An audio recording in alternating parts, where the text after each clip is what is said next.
Sono Alberto Ferlin, professore di endocrinologia, direttore della unità operativa complessa di andrologia e medicina della riproduzione qui all'azienda ospedaliera Università di Padova.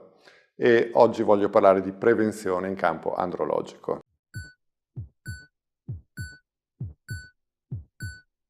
L'andrologo è un endocrinologo, quindi uno specialista in endocrinologia e malattie del metabolismo, che si occupa in modo particolare della salute dell'uomo. Quindi in termini molto banali possiamo dire che è il ginecologo dell'uomo. In realtà è leggermente diverso, si occupa di che cosa in modo particolare? Si occupa di problematiche relative alla fertilità, problematiche relative alla sessualità, esempio disfunzione erettile o eiaculazione precoce o calo del desiderio. Si occupa anche di preservazione della fertilità, quindi per dire banca del seme. Si occupa di altre patologie che nell'uomo sono un po' più trascurate rispetto alla donna, esempio osteoporosi maschile. Si occupa di disfunzione dei testicoli, quindi calo del testosterone per esempio, quindi ipogonadismo. Insomma si occupa della salute dell'uomo, diciamo, a tutto tondo.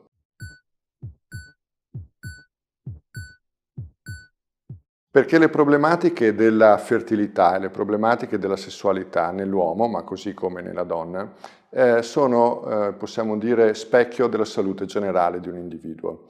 Quindi cosa vuol dire? Vuol dire che non solo ci sono molti fattori di rischio che possono incidere sulla salute riproduttiva e sessuale, ma soprattutto che questi fattori di rischio possono incidere fin dalla giovanissima età.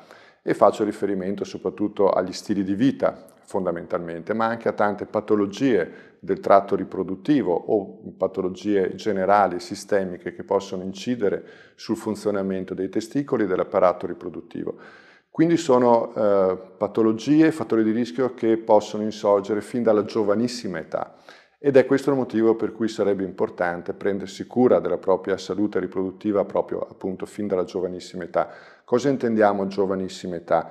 Intendiamo fondamentalmente l'epoca puberale, cioè il momento dello sviluppo, intorno ai 14-15 anni, il momento in cui tutto il nostro organismo ovviamente si sviluppa verso l'età adulta e in modo particolare il sistema riproduttivo e il sistema sessuale si mettono in moto e si sviluppano completamente.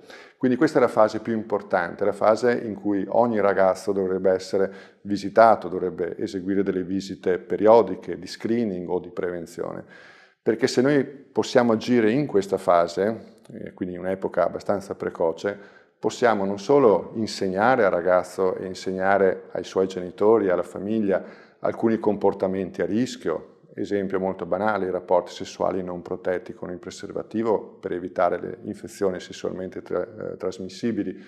Possiamo educare, per esempio, attraverso l'autopalpazione dei testicoli per scoprire in modo molto precoce, per esempio, un tumore del testicolo. Possiamo fare tanta informazione e possiamo educare soprattutto il ragazzo a che cosa? A quello che le sue coetanee sono già abituate a fare, cioè delle visite periodiche di screening, quindi così come le ragazze sono assolutamente abituate, perché ormai è tradizione anche culturale, andare dal ginecologo, dalla ginecologa, anche se non si hanno problemi, quindi in modo preventivo. La stessa cosa purtroppo non avviene per i ragazzi. Ci sono alcuni dati abbastanza allarmanti in questo senso. Se noi prendiamo la popolazione di 18-20 anni, a questa età il 70-80% delle ragazze ha già eseguito una visita ginecologica di screening, perché anche se non ci sono problemi.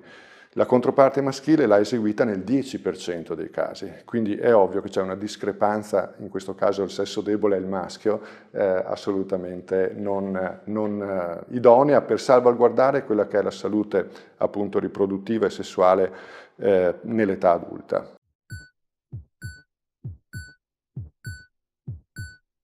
Qui all'azienda ospedale Università di Padova abbiamo appunto una unità dedicata all'andrologia e alla medicina della riproduzione. È una delle poche realtà in Italia organizzata in questo senso.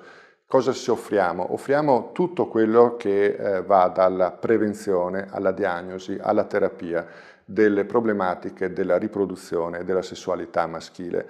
In modo particolare poi qui noi abbiamo la cosiddetta banca del seme, il termine tecnico è centro di crioconservazione dei gameti maschili, che è la banca in cui si appunto congelano gli spermatozoi, si preserva la fertilità. Quando ci sono quelle situazioni purtroppo mediche o chirurgiche per cui si eseguono terapie o interventi chirurgici che vanno a danneggiare la fertilità.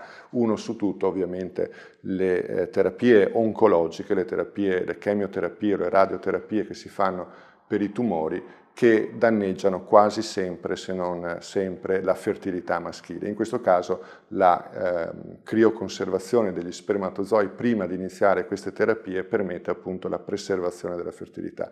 Quindi qui a Padova ci prendiamo cura, diciamo, della salute riproduttiva e sessuale dei maschi, ma anche della coppia in generale, fino appunto dalla prevenzione alla diagnosi e a tutte le terapie correlate.